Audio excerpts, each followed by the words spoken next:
Olá a todos. Hoje nós começamos o primeiro módulo do GliriNutri, uma capacitação online da Embrapa. Nós hoje estamos no módulo 4, na aula 1, que vai tratar das alternativas forrageiras para uso em conjunto com a gliricídia. Eu sou o pesquisador da Embrapa Semiárido, Rafael Dantas dos Santos. Sou médico veterinário com formação em produção de forragem e nutrição de ruminantes. Nesse nosso primeira aula, a gente vai tratar das primeiras alternativas que são utilizadas em conjunto com a gliricídia. Então, nós vamos ter um apanhado geral do que essas alternativas representam, quais são as suas produtividades, as formas de produzi-las. Então, esse primeiro módulo, essa primeira aula da gente, a gente vai conseguir passar uma ideia geral daquilo que a gente vai integrar com a gliricídia durante essa apresentação desse módulo 4. A gente tem que entender, primeiramente, que dentro das perspectivas de expansão da agricultura e pecuária nas regiões do Nordeste, principalmente na região semiárida, o primeiro passo da gente é trabalhar com diversificação. Quando a gente fala, a Embrapa fala em diversificação, a gente pensa em diversificação em vários aspectos. Diversificação de sistemas de produção, diversificação de material genético animal, diversificação de plantas forrageiras e materiais genéticos dentro dessas plantas forrageiras. Além de tudo isso, o caminho para essa expansão a gente entende como importantíssimo é a gente conseguir integrar esses componentes, o componente animal, o componente vegetal e o componente do próprio bioma, o ambiente sendo integrado com esses outros componentes. E além disso, obviamente, que nada disso funcionaria sem uma estratégia de preservação desse local. A estratégia de preservação é fundamental. E quando a gente fala de preservação, a Embrapa trata de preservação, ela não trata só de preservação daquilo que a gente entende como árvores e ou um determinado clima. Na verdade, a gente pensa em preservar, na verdade, tudo aquilo que compõe o sistema, desde o solo aos animais e todo o componente daquilo que compõe esses sistemas integrados que nós preconizamos. A ideia também, a ideia final de tudo isso, que passa da diversificação, da integração e da preservação, é obviamente aumentar a eficiência desse sistema de produção. Aumentar a eficiência e a rentabilidade para o produtor rural. Essa é a nossa ideia. Então, nós iniciamos falando um pouco sobre esses sistemas integrados, quais são os fundamentos desse sistema. Basicamente, pessoal, a gente tem uns 6 fundamentos básicos que são os pilares desses nossos sistemas integrados. O primeiro deles é uma infraestrutura agro-silvopastoril, obviamente com espécies adaptadas àquela região. Nós trabalhamos bastante com região dentro do Nordeste, nós trabalhamos com áreas de transição, área de tabuleiros costeiros, área de transição, área de sertão e área de agreste. Então, quando a gente fala de infraestrutura agro-silvopastoris, nós estamos pensando sempre em espécies adaptadas a cada uma dessas regiões, a cada um desses locais. Além disso, a gente tem que pensar sempre numa diversidade temporal e espacial desses subsistemas. Quando a gente trabalha com sistemas integrados, a gente tem que imaginar que aquelas plantas e aqueles componentes animal e também todo um sistema como um todo, ele não vai atuar sempre no mesmo momento, nem no mesmo espaço. Então a gente tem uma diversidade temporal e espacial. A gente vai ver isso mais na frente nas outras videoaulas, mas a gente tem que entender que o aproveitamento desse espaço, ele vem ao longo de tempo com separações diversas dentro dos sistemas. Além disso, obviamente, a integração de culturas, A gente sempre trabalhando com culturas que elas tenham sinergismo entre si, elas se beneficiem e consequentemente, traga benefício direto para o sistema e uma rentabilidade maior para o produtor. O que é que a gente pensa quando a gente fala na integração de cultura? Temporal e espacialmente. Naquele determinado momento, num período do ano, o produtor ele gera renda com um determinado produto, com uma determinada cultura, em outro momento do ano ele gera com outra cultura. E isso tudo vai formando uma rede, um sistema onde o produtor ele tem uma rentabilidade, tenha lucro e tenha eficiência produtiva durante todo o ano. Além disso, obviamente, principalmente nas regiões onde você tem um déficit hídrico em determinado período do ano, como no semiárido nordestino, a gente tem que trabalhar sempre com práticas de conservação de forragem, seja ela silagem ou fenação. Esse vai ser um dos tópicos também que a gente vai trabalhar específico dentro desse módulo 4, Então a gente vai trabalhar especificamente sobre conservação de forragem. Além disso, obviamente, que um dos componentes mais importantes, que é o solo. A gente trabalhar com a reciclagem e conservação do solo. São diversas estratégias que são adotadas para que o solo, que é a base de tudo, ele esteja sempre sadio, saudável e pronto para o uso. Além disso, a recomposição do componente arbóreo. A gente passa por um momento hoje onde você tem uma retirada substancial desse componente arbóreo, seja em qualquer região, seja em Mata Atlântica, na Caatinga também. Em diversos biomas a gente tem uma exploração que não é adequada. Então a ideia desses nossos sistemas integrados é ter a recomposição desse componente arbóreo, seja com plantas nativas ou não, mas de uma forma ou de outra que a gente traga esse componente arbóreo com diversos benefícios para o sistema, né, benefícios diretos ao sistema, só com um exemplo para vocês imaginarem. Por exemplo, trazer esse componente arbóreo para dar sombreamento, mais conforto animal e aumento de produtividade dos animais. Mas a gente não pensa só nisso. A gente tem que pensar que também dentro desse componente arbóreo, a reconstituição disso, a gente pensa também em recuperação de matas ciliares, recomposição de áreas degradadas, recomposição de áreas com início de desertificação, enfim. Essa recomposição do componente arbóreo, que é um dos nossos fundamentos, é extremamente importante para a evolução desse nosso sistema. A gente vai iniciar falando, dentro desses componentes, um componente que é o componente pastagem, né? A gente trabalha bastante com a parte de capins. Esses capins eles são trabalhados de diversas maneiras dentro do sistema. Dentre eles, os que a gente mais trabalha são os pânicos, as braquiárias. Quando a gente vai mais para uma região mais seca, né, uma região com déficit hídrico mais elevado, a gente trabalha com o capim búfalo e o capim urucloa. Então, que é conhecido comumente como capim corrente. Então, são esses capins que a gente trabalha bastante, a gente tem um trabalho interessante e a gente vai passar aqui rapidamente o que é que acontece com esses capins em relação à produtividade e à qualidade desse produto que está sendo gerado para ser ofertado dentro do sistema. Só para vocês terem uma ideia, a gente fez alguns trabalhos já na Embrapa ao longo dos anos, na Embrapa Semiárido, trabalhando com diversos materiais de capim búfalo. E a gente pode observar que as produtividades desses materiais eles são relativamente elevadas, principalmente pensando em locais onde você tem uma precipitação abaixo de 400 milímetros e uma precipitação extremamente curta durante o ano. Tem lugares que, como por exemplo, no sertão pernambucano, a gente está falando em precipitação abaixo de 3 meses por ano. Né? Então você tem menos de 90 dias de precipitação constante com menos de 400 milímetros de precipitação. Então a gente pode observar que desses materiais a gente tem materiais produzindo 7, 6, né? Então são materiais que têm uma produção de matéria seca em toneladas por hectare bastante significativa, sobretudo quando a gente fala em regiões quando você tem um déficit hídrico e uma evapotranspiração extremamente elevada, como nas regiões semiáridas do sertão do semiárido nordestino.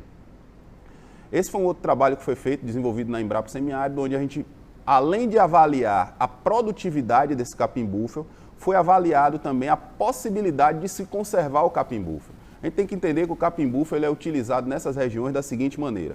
O capim búfalo ele é utilizado para pastejo direto, isso tradicionalmente falando, né? Ele é utilizado para pastejo direto ou pastejo diferido, que é um pastejo onde o animal só tem acesso a essa área em determinada época do ano.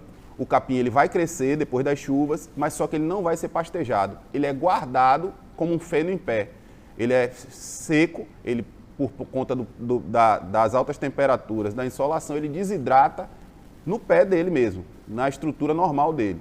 E aí a ideia desse trabalho foi fazer uma coisa diferente, a gente aproveitar não só esse pastejo direto, uma vez que o capim búfalo tem uma rebrota vigorosa muito rápida.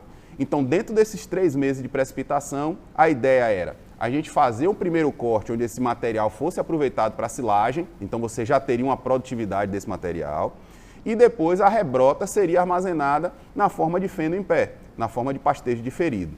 E a gente fez esse trabalho não só olhando quanto se produz, mas quais as melhores épocas de se produzir isso. Então foram feitos cortes com 20 dias, 50 dias e 80 dias após a rebrota, com produtividade variando sempre ali perto de 7 toneladas de matéria seca por hectare, mas o que eu quero destacar nessa tabela que vocês estão vendo é que o teor de proteína bruta desse material aos 20 dias, ele se assemelha muito com os pânicos, por exemplo, né? Com as braquiárias, que são aquelas gramíneas tradicionalmente utilizadas para pastejo de bovinos no Nordeste, principalmente no Centro-Oeste. né? Então, quando você tem esse período de corte no momento exato, você tem um teor de proteína bruta bastante satisfatório, em torno de 12%.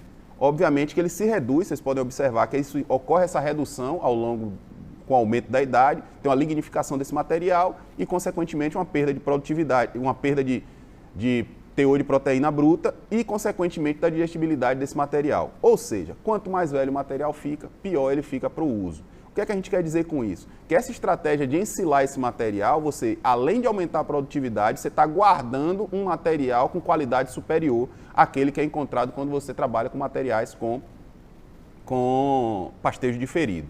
Outro capim que a gente pesquisa muito com diversas estratégias é o capim uruclor, conhecido também como capim corrente. É um capim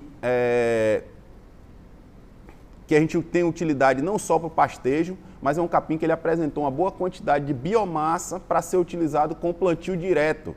Isso foi uma coisa muito interessante, porque o que acontece com o capim búfalo, por exemplo, em regiões semiáridas, uma dificuldade de se trabalhar com plantio direto é que você não tem material que faça a massa para que a máquina consiga trabalhar no plantio direto. E o capim urucloa, ele conseguiu esse destaque, ele conseguiu, além de produzir forragem, ele consegue produzir essa biomassa que vai servir para a produção de massa, né, de palhada, para ser utilizado no plantio direto. Aí vocês estão vendo nessa imagem esse capim já dessecado, pronto para ser utilizado no plantio direto, né? Então é uma área integrada, essa já é uma área integrada com gliricídia, com capim urucloa. Diversos trabalhos a gente executa aí dentro, não só utilizando ele para plantio direto, mas também a gente observando o aumento de produtividade quando você integra a gliricídia com o capim urucloa. O capim urucloa ele se beneficia da fixação de nitrogênio proporcionado pela gliricídia, o que é muito bom, né? Então a gente tem várias linhas de trabalho dentro dessa área, que é uma área que vocês estão vendo agora, que é uma área onde você tem a produção de forragem do capim urucloa, a produção de forragem da gliricídia e uma área de integração onde se planta milho, sorgo ou milheto em sistema de plantio direto. As produtividades são realmente elevadas, né, e satisfatórias. Então o capim urucloa ele realmente se destaca, é um grande parceiro dentro desses nossos sistemas. Outras alternativas que são integradas também, obviamente, com a gliricídia, são as arbóreas, né? Nós trabalhamos com a gliricídia em diversas densidades, já foram vários estudos sendo realizados. Esse estudo de 2014, por exemplo, ele mostra estandes com gliricídia de 10, 20, 30, 40 mil plantas por hectare, com a produtividade de matéria verde num único corte, beirando algo próximo de 23 toneladas por hectare ano. No caso da matéria seca, de 5 a 6 toneladas por hectare ano. Sendo isso, em torno de 66% de folha. O mais interessante dessas plantas arbóreas é a capacidade de produzir proteína por hectare, né? Uma planta como essa, como por exemplo 30 mil plantas, que é o que hoje nós recomendamos, você imagina que essa produção dessa forragem ela tem em torno de 22% de proteína bruta. Algo semelhante acontece com a moringa, né? Foram trabalhadas diversas densidades com a moringa, também com produtividades bastante elevadas, com teores de proteína beirando 16%, o que não é pouca coisa, é realmente significativo, sendo que a moringa ela tem uma restrição em relação à gliricídia, porque ela é muito mais sensível ao estresse hídrico, né? Então, aquelas regiões onde você tem a garantia de que o estresse hídrico é muito maior, a moringa ela vai se perpetuar, não vai morrer, ela vai continuar ali, só que a produtividade dela cai muito. Então, em regiões onde você tem áreas de sertão, por exemplo, o mais recomendado é que se trabalhe com a gliricídia e não com a moringa. Pode-se trabalhar com as duas, sim, só que a moringa ela vai ficar um pouco aquém em relação à sua produtividade por hectare, né? Sendo que é uma planta que tem outras estratégias, é uma planta muito interessante em relação a outros aspectos, é uma planta que pode gerar para o produtor, inclusive, a comercialização de produtos que não sejam para utilização animal. Hoje a moringa é uma planta muito procurada, né, como artigo medicinal para utilização em humanos, né, uma planta que é chamada de árvore da vida porque é uma planta que, desde as suas folhas, sementes, tudo isso é utilizado na medicina humana com bastante êxito. Então, em relação à qualidade do que se produz de forragem com essas plantas, a gente trabalha bastante com a parte de silagem, tanto da gliricídia quanto da leucena. Essa tabela mostra o teor de proteína da silagem, a outra tabela mostrava do material verde, e esse agora é o teor de proteína bruta da silagem. A gente vê que A glicídia, a proteína bruta da glicídia está em torno de 17%, enquanto a leucena ela está em torno de 23%. Qual o grande diferencial entre a glicídia, a silagem de glicídia e a silagem de leucena? O grande diferencial dela é que a fermentação, a conservação dentro do silo e, consequentemente, o longo período que esse silo ele vai ficar fechado e armazenado e conservado, a leucena ela tem uma característica inferior à glicídia. A glicídia ela se conserva por muito mais tempo, já a leucena não. A leucena ela tem uma tendência a ter uma fermentação butírica muito maior do que a glicídia. O pH dessa silagem normalmente é mais alto do que a glicídia, né? Então, existe essa diferença e a perda de proteína também dentro da silagem de leucena é muito maior do que a da glicídia. O nitrogênio amoniacal é muito maior produzido ali dentro. Ou seja, a silagem de leucena é uma silagem inferior à silagem de glicídia, né? A silagem de glicídia já tem anos que a gente trabalha, mais de 10 anos que a gente trabalha com a silagem de glicídia. E tem outras equipes da Embrapa também que trabalham há mais de 15 anos, mais de 20 anos com silagem de glicídia. E uma silagem que nunca decepciona. Uma silagem extremamente exitosa, muito produtiva e com teores nutricionais muito bons. Além disso, a conservação dessa silagem é espetacular. Quando a gente olha e compara isso, por exemplo, com a silagem clássica de milho, de milho ou de sorgo, e você vê um pH elevado de 4, a pessoa pode até se assustar. Mas isso não é uma referência. Inclusive, existe uma proposta da gente trabalhar com padrões, né, de parâmetros de padrão de qualidade de silagem para essas leguminosas arbóreas. Porque apesar de você ter esses parâmetros diferentes de uma silagem clássica como milho ou sorgo, essa silagem ela se conserva muito bem dentro do silo ao longo dos anos. Outras plantas que nós trabalhamos também em consórcio com a glicídia, que são estratégias interessantes, principalmente para regiões mais áridas, são as euforbiáceas, né? As euforbiáceas que a gente fala são a mandioca, a maniçoba e a pornunça. São 3 plantas, né? São 3 euforbiáceas que trabalhamos bastante, que com características diferentes, cada uma com a resistência diferente. A maniçoba ela é muito mais resistente ao estresse hídrico, né? E aqui nessa tabela a gente consegue visualizar a produtividade dessas euforbiáceas e a qualidade nutricional desses materiais. A mandioca é um clássico, né? Todo mundo já conhece, sabe que a mandioca, tanto a parte aérea quanto a raiz, ela se conserva muito bem. São materiais extremamente com excelência no valor nutricional. É uma planta que Deus colocou no mundo com perfeição, porque a parte aérea é rica em energia, a parte aérea é rica em proteína e a parte de raiz ela é muito rica em energia. Então a composição dessa planta, ela por si só, ela se compõe muito bem, né? Ela faz a parte energética e proteica muito bem. A maniçoba, ela não produz raiz, né? A pornunça semelhante ao que produz raízes volumosas como a mandioca, mas são extremamente resistentes à seca, com teor de proteína elevado, batendo até 24% na pornunça, 24% de proteína bruta e com digestibilidade da matéria seca também muito satisfatória. Todas elas ensilam muito bem e fenam muito bem. A ideia de sempre trabalhar com silagem no semiárido, quando a gente está falando de semiárido, é por conta da conservação da água, um material que você vai ter ali em torno de 65% a 70% de água, e isso em regiões onde você tem um déficit hídrico, isso é muito importante, né? Porque você, além de estar aportando nutrientes para essas plantas, para esses animais, você está aportando também água. Essa é uma área nossa na Embrapa Semiárido, em consórcio do Capim Búfalo com a maniçoba. Então a ideia aqui dentro a imagem anterior mostrava o período antes da colheita. Então quando essa planta ela está bem verde, como nessa imagem que vocês estão vendo agora, a gente pega uma máquina ensiladeira, ensila toda essa maniçoba, como vocês estão vendo agora, e depois a gente coloca os animais para pastejar esse capim búfalo que está integrado com essa maniçoba. Obviamente que não dá para ser feito esse pastejo direto com a maniçoba assim, porque a maniçoba ela é uma planta tóxica, ela precisa ser conservada na forma de fenocilagem para tirar sua toxidez. Mas feito isso, é uma planta que pode ser utilizada perfeitamente sem nenhum tipo de risco na alimentação dos animais. Então a gente colhe esse material, faz a silagem, guarda uma parte desse material e o restante é pastejado pelos animais. Essa imagem que vocês estão vendo agora é após o corte e após pastejo. Então ela é uma área que é explorada com bastante satisfação, com índices produtivos muito satisfatórios. Além disso, a gente trabalha também com oportunidades, né? A utilização de plantas daninhas, né? Outro trabalho que nós temos desenvolvido em Sergipe, que seria o trabalho de conservar essas plantas com aparecimento espontâneo. Né? Nesse caso aqui, nós estamos vendo a Blaivinia latifolia e o mata-pasto. Né? A Blaivinia latifolia é conhecida como erva besteira no estado de Sergipe, aqui no nosso Sergipe, ela é conhecida como erva besteira, mas na maioria do Brasil ela é conhecida como erva palha. Né? Então, é uma planta que tem uma produção de biomassa espetacular, produz muito. Né?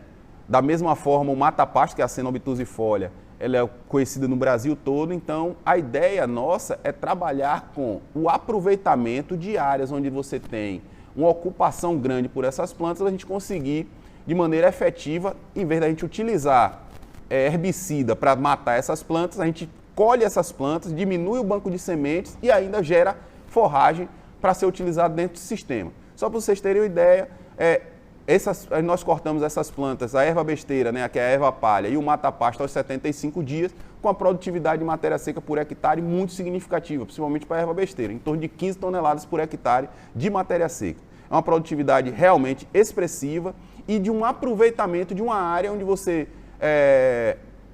colocaria um herbicida, gerando resíduo no solo, gerando todo um problema para um ecossistema, onde você consegue resolver isso produzindo material, produzindo forragem para ser utilizado dentro do próprio sistema. Em relação à composição bromatológica dessas plantas, como eu já falei, em torno de 16% de proteína bruta para a erva palha, e se o mata-pasto é colhido novo, ele também tem um teor de proteína bruta realmente significativo, e o que mais impressiona nisso é a digestibilidade desses materiais. O mata-pasto, por exemplo, colhido aos 40 dias, ele consegue ter uma digestibilidade da matéria seca em torno de 95%, o que não é pouca coisa, considerando que é uma planta que vai ter em torno de 18% de proteína bruta. Né? Então, a erva palha, que é aquela que nós trabalhamos com mais intensidade, também é um material que tem 16% de proteína bruta, com teores de digestibilidade da matéria seca muito elevados também. Então, são plantas que, obviamente, não é uma recomendação nossa que sejam plantas para cultivo, e sim plantas de aproveitamento. Né? A gente vai aproveitar um problema e gerar e tornar aquele problema um aliado dentro do nosso sistema. Esse foi um trabalho que nós fizemos utilizando a erva palha na alimentação de ovinos, era uma das coisas que a gente queria testar também, se existiria a viabilidade técnica para se utilizar. Nós fizemos esse trabalho de mestrado de um orientado nosso, né? E essas fotos vocês veem esses animais sendo alimentados com a silagem da erva palha em substituição à silagem de milho. Né? E foi muito interessante esse trabalho por conta daquilo que nós observamos junto ao consumo. O consumo ele não foi alterado no consumo da erva palha, de acordo com a introdução da erva palha em níveis de até 100% em substituição ao milho, o consumo desses animais ele não foi alterado.